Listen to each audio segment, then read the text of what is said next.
Hola chicos, buenas tardes, bienvenidos a todos, bienvenue sur cette chaîne où ça parle Madrid. Les gars, j'espère que vous allez bien. Moi ça va pas. Je vais vous dire ça va pas. À cause de qui? Je vais vous dire pourquoi ça va pas en fait et c'est à cause de qui? Santi. Je sais pas si ça vous parle, Santi, le nom Santi.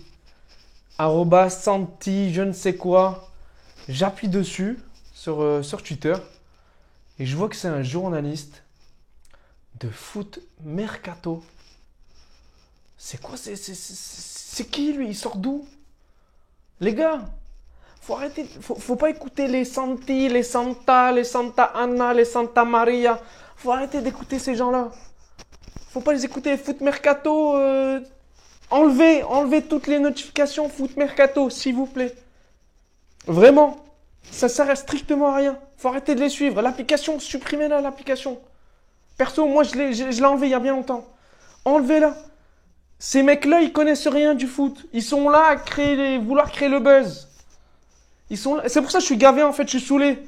Ils ont relancé la Mbaflux. Et c'est reparti pour une 6e saison. Ils vont faire plus de saisons que Casa de Papel. Non, mais sérieux, les gars. Sérieusement. Depuis quand Santi Santa, je sais pas quoi, il relance le mec, le soir, il a relancé la saison Mbaflux. À lui tout seul. Le monde entier a commencé à reparler de la série. Eh ben, il a réussi son coup. Il a réussi son coup. Son buzz, il a été réussi. Il y a eu plus de followers grâce à ça. Il a réussi. Il a obtenu ce qu'il voulait. Et moi, ça me gave. Ce genre de journaliste qui profite d'un Mbappé pour créer le buzz et pour faire parler d'eux, entre guillemets. Je vais pas commencer à dire des insultes sur cette chaîne. C'est pas bien. J'ai bien été éduqué. Donc je vais pas commencer à insulter Santi, je sais pas quoi. J'ai juré, je vais pas commencer. Je vais rester calme. En tout cas, il a réussi son coup. Tout le monde en parle. Et aujourd'hui, qu'est-ce qui se passe? Moi, les gars, faut arrêter de suivre tout le monde. Allez suivre Fabrizio Milano. Il s'appelle Fabrizio Romano, mais moi je l'appelle Fabrizio Milano parce qu'il vient de Milan. Fabrizio Milano, le mec, il a plus d'1 million de followers. Tous les joueurs de foot, s'ils veulent un truc, ils vont lui dire et lui, il transmet le message. Le mec avec la source officielle la plus sûre qui soit sur notre terre, c'est Monsieur Fabrizio Milano. Moi, j'attends à chaque fois Fabrizio Milano, qu'est-ce qu'il dit? Et là, il a parlé aujourd'hui, Fabrizio Milano. Il a dit quoi? Qu'il n'y a aucune discussion entre le Real et le PSG et que Mbaflux, il n'a pas encore pris sa décision. Voilà le résultat. Donc les autres, c'est des losers. Les autres, j'ai envie de les insulter, mais je ne vais pas les insulter, mais qui restent dans leur coin et qu'ils arrêtent de parler. Qu'ils la bouclent, qu'ils ferment. Faut qu'ils ferment Foot Mercato.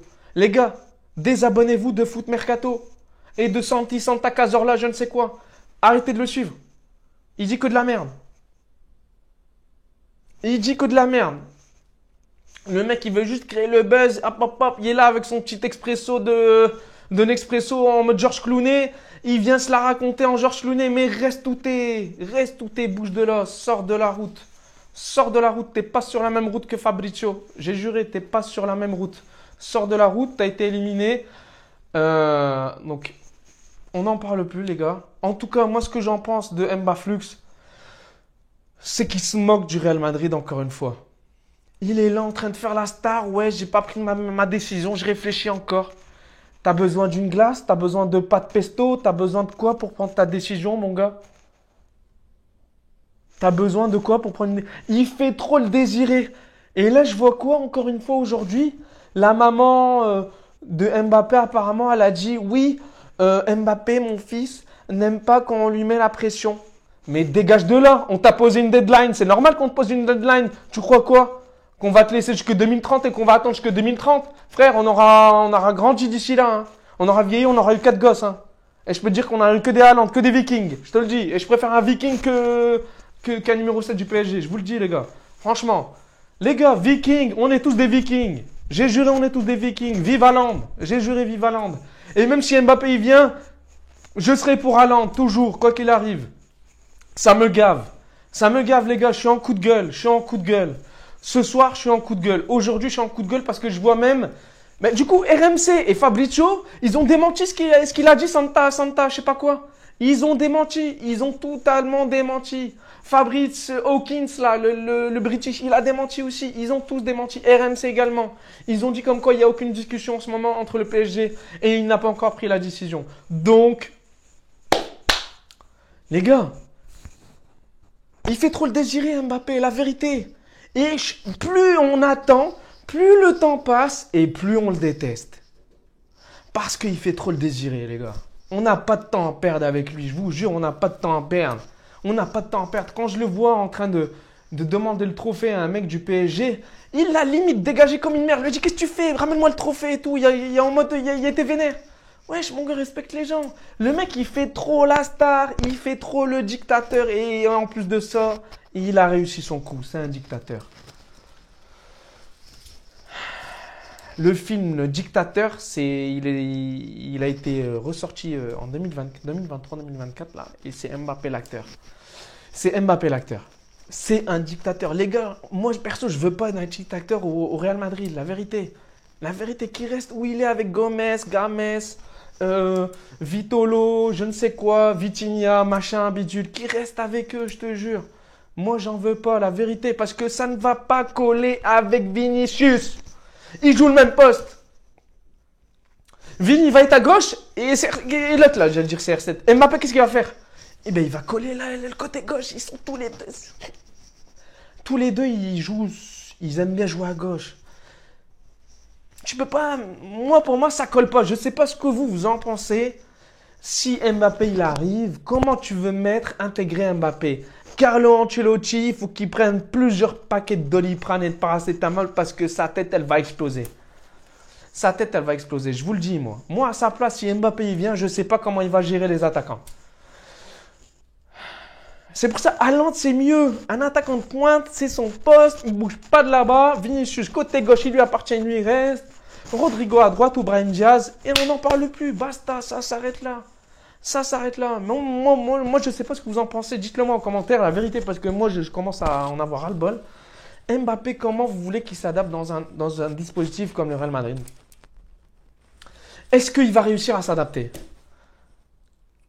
Est-ce qu'on va bien l'intégrer dans le groupe vu la personnalité qu'il a? Il a un ego surdimensionné, le mec. Donc, s'il arrive au Real Madrid, il va poser ses couilles, il va dire c'est moi le dictateur, fermez tous vos gueules. Même à Modric, il va lui dire ça. Frère, tu peux pas dire ça à Modric. Je suis en train un peu d'imaginer le truc, tu vois, mais moi, j'arrive pas. S'il vient, j'aurais vraiment, je vais flipper parce que je me dis l'ambiance, elle peut ne pas être la même. Elle peut ne pas être la même, la vérité. Et moi, ça. Si tout change alors que tout se passe bien, c'est comme si tu intégrais un poison dans le paradis. Tu peux pas intégrer un poison dans le paradis. Tu peux pas aller planter un poison dans un paradis. Tu peux pas. Tu peux pas. Tu peux pas. Ça va créer un virus et tout le monde va péter les plombs. Tout le monde va devenir fou. Ils vont tous devenir des zombies. Mais les gars, ça va finir en zombieland. Ça va partir en cacahuète. Les gens, ils vont péter les plombs. Moi, je le vois comme ça, la vérité. Je ne sais pas vous, comment vous le voyez. Vous avez hâte d'Mbappé. Et les personnes qui ont hâte d'Mbappé, j'aimerais bien savoir et connaître votre avis. Parce que vous soyez parisien, madrilène, d'Arsenal ou de ne sais que. Dites-le moi, la vérité. Moi, j'ai envie de savoir. En tout cas, moi, je vous ai dit mon avis. Je pense que ça collerait pas. Voilà. Je pense que ça collerait pas et ça va continuer, les gars. Hein. La série, elle va continuer là tous les jours. Hein. L'autre, il va dire ouais, il va venir. L'autre, il va dire ouais, je sais pas s'il vient. L'autre, il va dire ouais, il a pris un café avec Perez. L'autre, il va dire il a mangé une tortilla avec Marcelo. Les gars, ça va pas s'arrêter jusqu'à qu'il prenne sa décision, ce taux-là. Qu'est-ce qui m'énerve à vouloir prendre des décisions à la longue, à réfléchir, à faire le mec. Pourquoi il prend. Le mec, il rêvait du Real Madrid et il met 10 piges à prendre une décision. Normalement, la décision, elle doit être déjà prise. Et même si elle est prise, dis-le, arrête de nous faire attendre en fait. Arrête de nous faire patienter. Dis-le si ta décision elle est prise et tu as déjà signé un contrat. On a envie de savoir, mais je pense pas. Sinon, il l'aurait dit. Il l'aurait dit. Je pense pas qu'il nous laisse attendre, etc. Je pense que vraiment la décision n'a pas été prise et qu'il ne sait pas. Et ça me gave. Le mec, il rêvait du Real Madrid en mode ouais, c'est mon club de cœur, je ne sais quoi, nanana. Il y avait poster de CR7 et tout. Je sais pas ce qui se passe dans sa tête. La vérité, je sais pas ce qui se passe dans sa tête, mais en tout cas, nous, Madrilènes, ben, ça nous gave. Voilà, la vérité. Donc voilà. On verra ce qui va se passer dans les prochains épisodes. En tout cas, le premier épisode de la saison 6, il a commencé, il a repris hier grâce à Foot Mercato. Donc on verra bien. On verra bien ce qui va se passer. En tout cas, la deadline, elle lui convient pas. Donc on verra bien. De toute façon, on en saura plus peut-être d'ici quelques jours. Hein. Donc le Real, ils ont posé une deadline apparemment. Donc ça, peut-être, ça, franchement, c'est fort possible. C'est fort possible parce que le Real Madrid, ils veulent pas perdre leur temps. Donc je pense que c'est possible. Et moi, perso, j'y crois à cette deadline, entre guillemets, imposée à Mbappé. Donc on verra bien, les gars.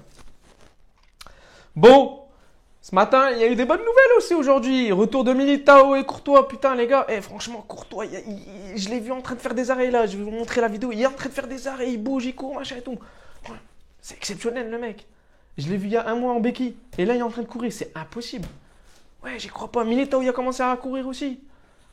Je sais pas, ils ont aidé de doper à quoi. Je sais pas ce qu'ils ont mangé, mais en tout cas, chapeau. La vérité, chapeau aux personnes qui gèrent au niveau physique, aux préparateurs physiques, tout ça, aux médecins, parce que la vérité, c'est très surprenant pour le coup. Il n'y a pas que lui. Kamavinga, il a repris plus tôt que prévu. Vinicius, il a repris plus tôt que prévu. Tchouaméni également. Donc, je sais pas, il est de dope à quoi, mais en tout cas, bah, on attend. Apparemment, Courtois, il revient au mois de mai. Moi, vu comment je l'ai vu aujourd'hui, il va revenir au mois de février, la vérité. Ça me surprendrait pas pour le coup. Ils reprennent au mois de février. Hein. Vu comment ils ont déjà repris l'entraînement, etc. Ça me surprendrait pas. En tout cas, le groupe, les gars, on a eu le groupe officiel aujourd'hui du Real Madrid pour la Super Coupe d'Espagne qui va se jouer à Riyad en Arabie Saoudite mercredi à 20h. Rendez-vous à 20h pour le derby contre l'Atlético de Madrid. Le groupe, bah, il y a tout le monde qui est revenu. Mis à part Vasquez, du coup Militao, Courtois et Alaba. Mais Mendy, on a eu le retour de Mendy, donc qui est dans le groupe, ça fait plaisir. Donc je pense qu'il va commencer, hein, les gars, il va commencer titulaire. Et Fran, retour dans le banquillo.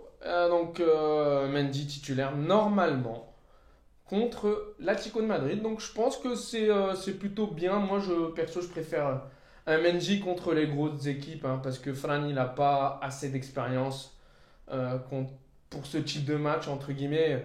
Et Mendy, il l'a clairement, parce qu'il l'a vraiment prouvé précédemment. Donc voilà, Mendy de retour, j'espère qu'il va commencer titulaire. Normalement, ça va être le cas. Donc Carrillo dans le groupe, on a eu les petits jeunes qu'ils ont confirmé. Hein. Donc Carrillo, Paz, Martin, qui sont dans le groupe. Et bien sûr, notre Arda Güler. Arda Güler dans le groupe, les gars. Est-ce qu'il va jouer? Aucune idée, parce que Kroos n'y a pas joué, Modric n'y a pas joué, Bellingham n'y a pas joué. Donc j'espère quand même le voir. Durant le match. Tout dépend du résultat. Les gars, il faut gagner cette coupe. On a un groupe là qui est vraiment bien. Milieu de terrain, défensivement, bon. Il manque Alaba et Militao et Courtois, mais on a un bon groupe quand même pour vraiment essayer de faire un résultat et gagner cette super coupe. Le Barça qui joue contre Osasuna le jeudi, le lendemain, à la même heure. Donc voilà, j'espère vraiment qu'il va mettre la compo qu'il faut. Et pas celle qu'on a vue face à Mallorca, parce que face à Mallorca, c'était une catastrophe. Hein, je vous l'avais dit, hein, moi je suis pas d'accord avec ce dispositif-là et ça n'allait pas du tout. Donc ça va pas être le même match. Ça va être l'Atlético de Madrid. Donc, moi, franchement, je vois un match très serré pour le coup. L'Atlético de Madrid, bien sûr, ils vont jamais lâcher. Possible que ça se joue aux prolongations ou au péno, mais pour moi, ça va être un match très, très, très compliqué. Encore une fois, ça va être, je vous l'ai dit, hein, ça va être le deuxième test cette saison. Pour moi, c'est le deuxième test pour l'instant de cette année. Le premier, c'était face à Mallorca, et le deuxième, c'est celui-ci parce que en Coupe du Roi, pour moi, c'était pas vraiment le test. sachant qu'on allait forcément gagner. Donc voilà, pour moi, moi j'aimerais bien en tout cas, et je vous l'ai dit, hein, un 4-3-3 ou un 4-2-3-1 avec du coup Vini, Bellingham, Rodrigo, Brahim Diaz. Mais s'il veut pas mettre Rossellou, met Rodrigo en pointe et Brahim Diaz à droite. Mais 4-2-3-1 les gars. 4-2-3-1 avec Tchouaméni, Valverde. En vrai, Modric, Kroos, tu peux les faire rentrer quand vraiment tu vois que le match est compliqué et que tu changes de dispositif. Mais moi, personnellement, j'aimerais bien voir ce dispositif. Pour l'instant, on ne l'a pas vu. Et si on joue avec ce dispositif, les gars, ça va jouer. Ça va être offensif, je vous jure. Vraiment, Vini, Brahim Diaz, Bellingham, Rodrigo ou Joselu et Tchouaméni, Valverde. Un 6 et l'autre qui apporte un peu plus au niveau de les relances et un peu plus de vitesse au niveau des relances. Donc moi j'aimerais bien voir ce dispositif. En plus on a un banc qui va avec. Du coup on a beaucoup de milieux de terrain. Donc tu peux faire entrer Cross si ça va pas pour un peu mieux contrôler le milieu de terrain peut-être. Mais je pense qu'avec Bellingham, Chouameni et Valverde ou Modric, tu peux contrôler le milieu de terrain facilement, vraiment. Donc ça va jouer. En plus de ça, l'Atlético de Madrid, ils vont être vraiment très défensifs. Donc je pense que ça va jouer en 3-5-2 quoi. Comme d'hab, ça va jouer avec 5 défenseurs. 5 défenseurs, 2 milieux, 2 attaquants, Griezmann, Morata. Morata, il est très chaud en ce moment. Morata, c'est possible qu'il marque Léa. Morata, il est très très chaud cette saison. J'ai jamais vu un Morata aussi chaud auparavant. Vraiment. Je pense qu'il est en train d'éclore ce Morata. Il est en train de renaître. Je sais même pas s'il a fait ce genre de prestations auparavant, ça me dit rien. Que ce soit au Real ou à Chelsea ou peu importe, ça me dit rien du tout. Ou à la Juve. Là, Morata, je trouve qu'il est vraiment dans son élément et il a confiance en lui. Il enchaîne triplé face à Jérôme. Donc, attention à Morata. On n'a pas la défense qu'il faut. Donc, ça va être Nacho Rudiger, Carvajal, Mendy. Et après, le reste, bah, je vous ai dit, j'aimerais bien voir l'équipe, une équipe un peu plus offensive et pas basée sur le milieu de terrain. Donc, j'aimerais bien vraiment pour voir un peu ce que ça donne. Mais face à Mallorca, c'était dur, quoi. C'était dur. Rodrigo à droite et Vinicius à gauche. Il n'y a pas d'attaquant, il n'y a personne. C'était dur, franchement, c'était dur. Donc, j'aimerais bien voir une équipe un peu plus offensive qui joue un peu plus, etc. Comme Vini est de retour. Donc, Kepa ou Lonin. Moi, Kepa, en Coupe du Roi, j'étais pas rassuré. Hein. Je sais pas pour vous, hein, mais Kepa, moi, j'étais pas rassuré. Donc, Kepa, redégage dans le banc, la vérité, hein, Banquillo, hein. Retourne à la case départ. Parce que Lonin, je suis plus rassuré par Lonin parce qu'il a montré de belles performances. Donc, moi, je mettrais Lonin. Franchement, hein, moi, je mettrais Lonin. Kepa, j'étais pas rassuré. Il était pas rassurant, même de par ses relances de balles. Et après, le match, il était facile en Coupe du Roi. Hein, mais ses relances de balles avec les pieds, il n'y arrive pas, les pieds. On dirait. Ils sont pas coordonnés ces pieds. Je sais pas, il y a pas de connexion entre le pied gauche et le pied droit. Il y a pas d'équilibre. Je sais pas, il y a un truc qui me dérange. Après, tu vas me dire, tous les gardiens ne savent pas jouer du pied, mais maintenant, au jour d'aujourd'hui, les gardiens ils doivent jouer du pied parce que quand tu regardes, ils relancent pas en passe longue, ils relancent tout le temps en passe courte maintenant les équipes. Donc, les gardiens, il faut qu'ils sachent jouer avec leurs pieds. Donc, Lounine plus rassurant que K-pop personnellement. Donc voilà. Moi je vous ai dit ce que je pensais. Chicos, n'hésitez pas à vous abonner si vous n'êtes pas abonné. À du coup dire. À me donner votre avis en fait. Tout simplement. Me donner votre avis sur la Mba Flux. Sur la compo que vous souhaitez face à l'Atlético de Madrid qui joue mercredi à 20h. Et puis du groupe, bah, le groupe, franchement, moi je valide, hein, bah, à part les 4 absents que j'ai mentionnés, mais le reste, on a un bon groupe. On a un bon groupe, la vérité, on a un bon groupe. Donc dites-moi ce que vous en pensez de la NBA Flux, on en a ras-le-bol. Voilà, je pense que ça va être cette réponse. Et puis, du coup, votre pronostic, votre avis sur le groupe et votre avis sur le match à venir. Donc, je vous remercie. Si vous n'êtes pas abonné, abonnez-vous à cette chaîne. Merci pour votre soutien. Et je vous dis hasta pronto pour le prochain débrief. Ciao, ciao.